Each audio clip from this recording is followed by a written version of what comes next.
që Partia Demokratike para protestës ishim miku im. Me këtë mënyrë qeverisje Ermalin të penalizuar të gjithë qytetarët të shesh. Kjo po, dhe është detyrë e saj. Ermal, lidhur me këtë diskutim, qoftë mesazheve që po jep protesta, por edhe të kësaj, pse nuk arrin faktori opozitar të gjitha partitë që të organizohen në një mesazh të vetëm politik përballë qeverisë, edhe për të dhënë mesazhin për këtë reforma të rëndësishme që janë edhe territorialja, por edhe zgjedhorja. Dhe ne kemi parë që jo vetëm nuk bashkohen me Partinë Demokratike, por nuk bashkohen as me njëra tjetrën subjektet e vogla politike. Si e lexon këtë ngërç që ndodh mes tyre, ndërkohë që zoti Rama vazhdon përpara dhe shpall rilindjen 2.0? Sinja Aklaj, unë jo thash që në momentin e parë ku bëra analizën dhe për PD. Dy probleme thelbësore ka pasur Partia Demokratike kur përjetoi skizmën e madhe. Raporti me institucionet e SPAK-ut edhe me marrëdhëniet me ndërkombëtarët. Kto kanë qenë problemet kryesore të cilat sytë e mi janë akoma dhe sot dhe nuk është se ka një qëndrim.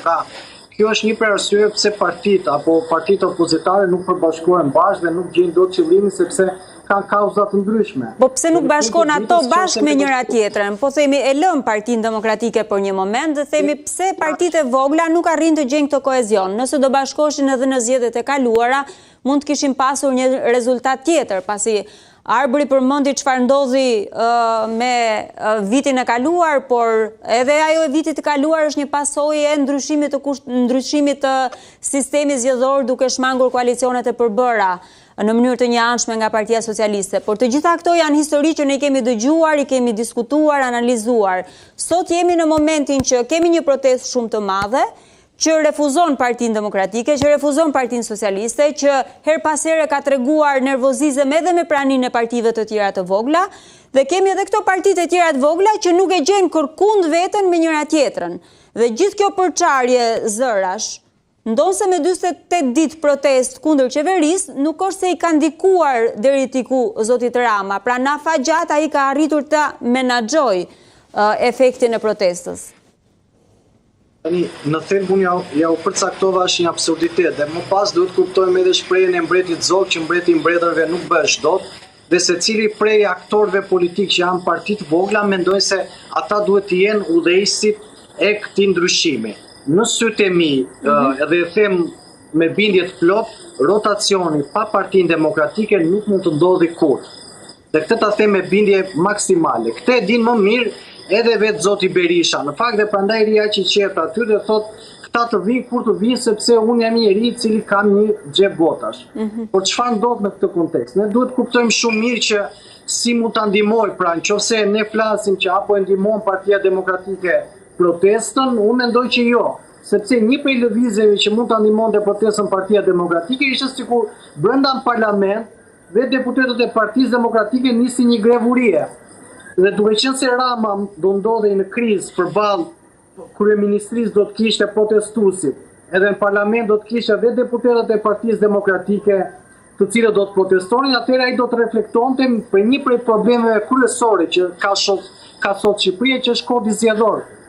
Pra që vota e Kuksit nuk është e barabartë me votën e Vlorës. Pra ti mund të marrësh 60.000 vota dhe në fund ditës ti mund të jesh vetëm me një deputet. Dhe kjo dëmton edhe Partinë Demokratike në thelb. Dhe sepse në këtë logjik Rama qëndron aty sepse ka gjithë instrumentet për ta përfitur pushtetin. Ka grupet kriminale, ka shtetin bazvetes dhe ka faktin që është pushtet. Në këtë moment ne shikojmë që Partia Demokratike nuk po i vjen dim protestë dhe madje qëndrimi i tyre ditëve të para ishte një gafë e rëndë politike sepse gjatë 2 ditëve të para të protestës pati sulme dhe vetë nga kryetari i Partisë Demokratike drejt protestës. Këto gafa kanë sjellë këtë situatë. Nëse Partia Demokratike kërkon realisht ta ndihmojë protestën dhe kërkon realisht për ta rrëzuar Edi Ramën nga pushteti, do të ishte mirë që të futej në një grevuri, të prodhonte një krizë institucionale, të induktonte apo të imponojë Ramës për kodin zgjedhor. Gërçi i këtij sistemi është kodi zgjedhor. Pastaj ne mund të themi një sër arsye pse a janë bashkëpunim apo jo. Por këtu janë problemet shumë qarta, janë thelbësore dhe po i shikojmë gjatë çdo dite që kalon.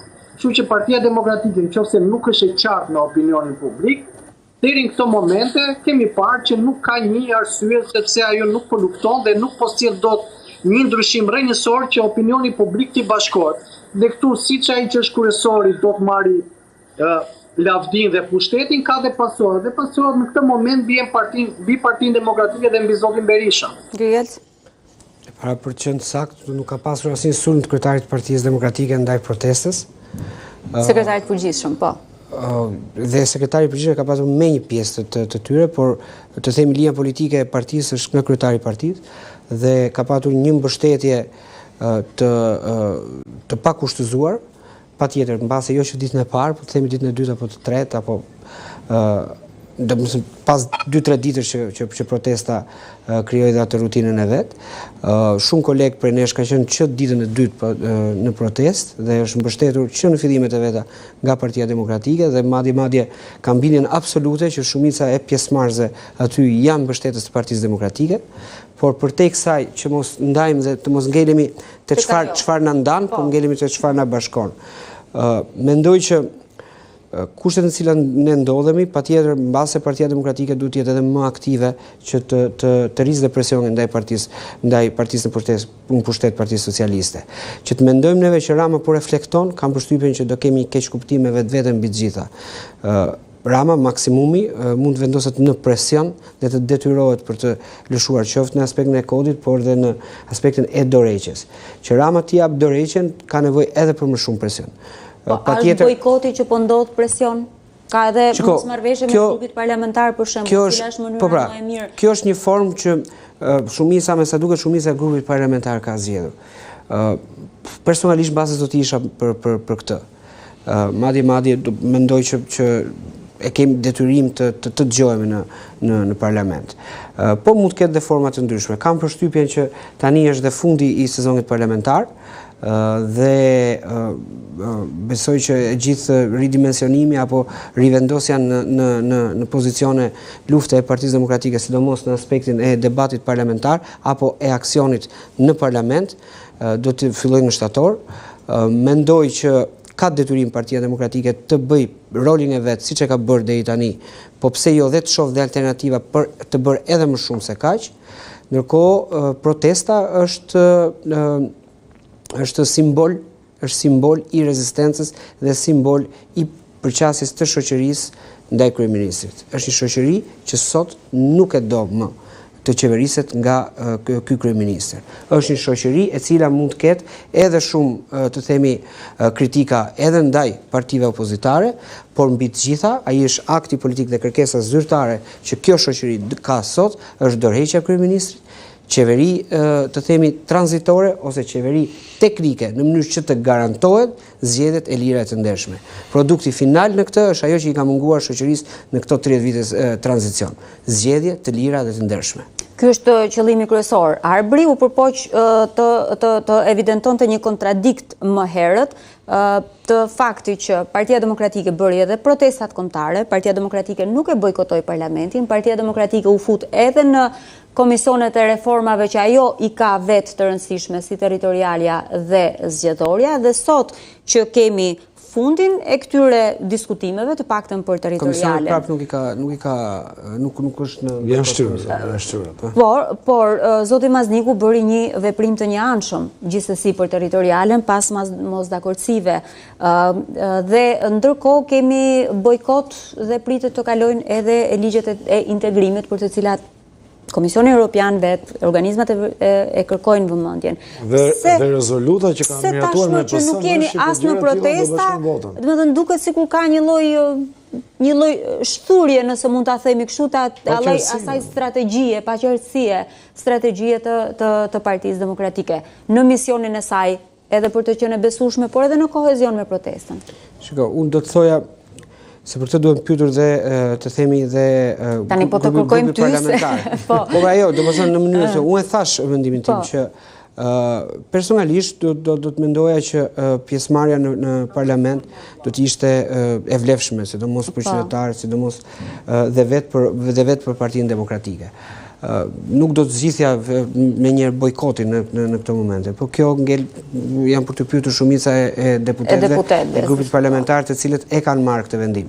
Ajo që është e rëndësishme për Partinë Demokratike është pikërisht që ai slogani i ripërtëritje që ka vendosur si kryefjalë të saj të funksionojë. Që ai të funksionojë, ne duhet të ndërtojmë dhe format e reagimit dhe formën e të themi bashkëveprimit me shoqërinë, qoftë dhe me protestën, qoftë dhe me partitë të tjera opozitare. Përpjekje nga Partia Demokratike janë bërë shumë, ka nevojë edhe për një të themi lëvizje finale të saj për ta vendosur fiks në shinat e ripërtëritjes Partinë Demokratike. Mendoj që duhet të mbështes me çdo mjet të mundshëm protestën, duhet të thëras dhe duhet të lëshoj të themi koncensione nga vetvetja në funksion të bashkimit të opozitës, pasi këto janë elementet më të rëndësishëm që do i shërben shoqërisë dhe që mund të arrim atë produktin final që ritheksova dhe më parë, zgjedhjet lira e të ndershme, nga ku mund të vendosim anë e alfabetit të një themi republikë demokratike të mirëfillt. Edhe një pyetje të fundit për ty. Problemi më i madh i Partisë Demokratike është mënyra se si drejtohet, është struktura, baza, mënyra se si organizohet dhe ndërtohet reagimi i saj, apo është mos funksionimi, po themi, kemi kryesi, kemi këshill kombëtar, kemi departamente, kemi sekretariate, po nuk e di se sa komunikojnë të gjitha këto me njëri tjetrin në finalen e asaj që është një krijimi një alternative të mirëfillt qeverisëse që është e qëndrueshme si diskutim, si argumentim në 4 vite, jo vetëm në fushatën elektorale. Mund të ketë një koordinim më të mirë mes të gjitha të themi hallkave të Partisë Demokratike, por duhet kemi parasysh që ne vim mbas shumë vitesh në opozitë, e para, e dyta, mas problematikave shumë të mëdha në 4 vjeçarin e fundit, me në vetvetes, ku her pas here dhe me nxitje të jashtme, dhe Partia Demokratike i kaloi këtë proces, ishte në një krizë shumë të vështirë Partia Demokratike. Ishte një moment të shpërbërje, ishte një moment zhdukje. Kështu që këto mbijetuam tham, tani do ripërtërihemi. Tani është momenti që Partia Demokratike të investoj pikërisht tek të gjithë elementet cilësor, të cilët e përforcojnë idenë te qytetari që këta janë një alternativë shumë e besueshme qeverisë. Dhe ti paraqitet në kuvend një platformë Voice Vision Victory. Ajo bëhet fjalë për një vi platformë të cilën e quajtëm ne e pagzuam, të themi, dhe bëhet fjalë për një platformë që menaxhon të gjithë fluksin opozitar, të gjithë anëtarët e Partisë Demokratike, por mbi të gjitha ka dhe atë konceptin se si duhet të funksionojë meritokracia, pasi mat performancën të themi e